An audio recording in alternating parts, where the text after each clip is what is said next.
சிறுவன் கடத்தல் வழக்கில் கைது செய்யப்பட்ட ஏடிஜிபி ஜெயராம் சஸ்பெண்ட் செய்யப்பட்டுள்ளார்.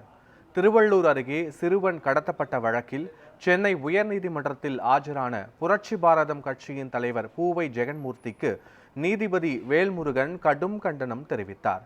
இதே வழக்கில் ஏடிஜிபி ஜெயராம் கோர்ட்டில் ஆஜரானார். அவர் ஆஜரான சிறிது நேரத்திலேயே நீதிபதி உத்தரவின் பேரில் கோர்ட் வளாகத்திலேயே சீருடையில் கைது செய்யப்பட்டார். அதன் பின்னர் திருத்தணி டிஎஸ்பி அலுவலகத்தில் விசாரணைக்காக அழைத்து செல்லப்பட்டார்.